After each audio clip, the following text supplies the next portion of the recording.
लोकसभा चुनाव को लेकर लंबे वक्त से सीटों को लेकर चल रहे खींचातान के बाद आखिरकार अब साफ हो गया कि आम आदमी पार्टी और कांग्रेस कहां कितनी सीटों पर चुनाव लड़ेंगे। दोनों पार्टियों के नेताओं ने प्रेस कॉन्फ्रेंस के साथ इस डील का ऐलान किया। 5 राज्यों को लेकर हुई कांग्रेस और आम आदमी पार्टी की डील के मुताबिक दिल्ली में आम आदमी पार्टी 4 सीटों पर चुनाव लड़ेगी। कांग्रेस के खाते में चांदनी चौक समेत 3 सीटें आई हैं।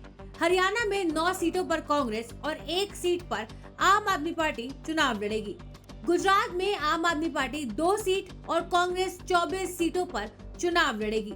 तो वहीं गोवा की दोनों सीटों पर और चंडीगढ़ की 1 सीट पर कांग्रेस अपने उम्मीदवार उतारेगी। दिल्ली लोकसभा में 7 सीटें हैं। आम आदमी पार्टी 4 पे लड़ेगी। वो 4 सीटें नई दिल्ली, वेस्ट दिल्ली, साउथ दिल्ली और ईस्ट दिल्ली। कांग्रेस पार्टी 3 सीटों पर दिल्ली में चुनाव लड़ेगी, चांदनी चौक, नॉर्थ ईस्ट और नॉर्थ वेस्ट। गुजरात में 26 लोकसभा सीटें हैं। 24 पर कांग्रेस लड़ेगी। 2 सीटों पर आम आदमी पार्टी के प्रत्याशी रहेंगे। भरूच लोकसभा और भावनगर लोकसभा की ये सीटें होगी।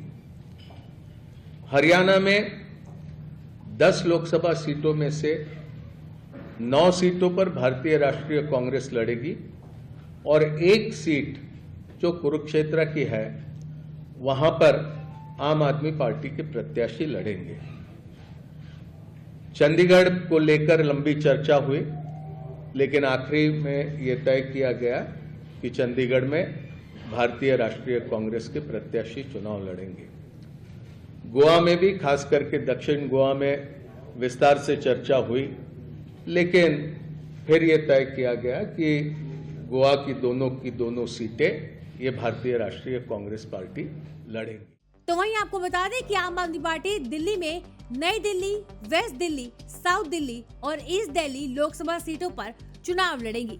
तो वहीं Congress north east, north west और चांदनी चौक सीटों पर चुनाव लड़ेगी। गुजरात में आम आदमी पार्टी भरूच और भावनगर लोकसभा सीटों पर चुनाव लड़ेगी। वहीं हरियाणा में कुरुक्षेत्र लोकसभा सीट पर अपना प्रत्याशी उतारेगी।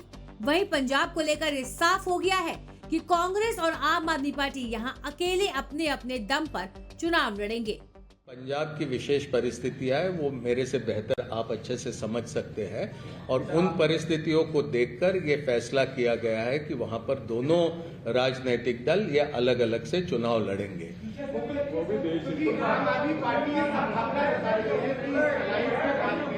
अरविंद केजरीवाल की मुश्किलें बढ़ेगी अगर ये अलायंस हुआ। कल आम आदमी पार्टी ने प्रेस कॉन्फ्रेंस भी की थी, तो कांग्रेस इसे कैसे देखती है कि अरविंद केजरीवाल की मुश्किलें बढ़ेगी सीबीआई और ईडी को लेकर?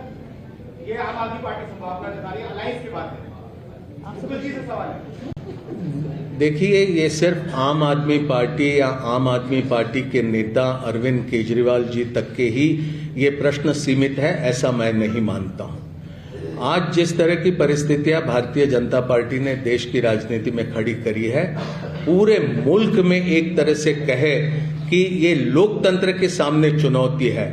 हर किसी के ऊपर ईडी, हर किसी के ऊपर सीबीआई, हर किसी के ऊपर इनकम टैक्स, हर किसी के ऊपर इस तरह से दबाव डालने की राजनीति भारतीय जनता पार्टी कर रही है, जो हम समझते हैं कि भारत के लोकतंत्र के लिए बहुत खतरनाक है। और इसका मुकाबला सिर्फ आम आदमी पार्टी ही नहीं, भारतीय राष्ट्रीय कांग्रेस ही नहीं, भारत के लोग इसका मुकाबला करें। ब्यूरो रिपोर्ट, न्यूज़ तक।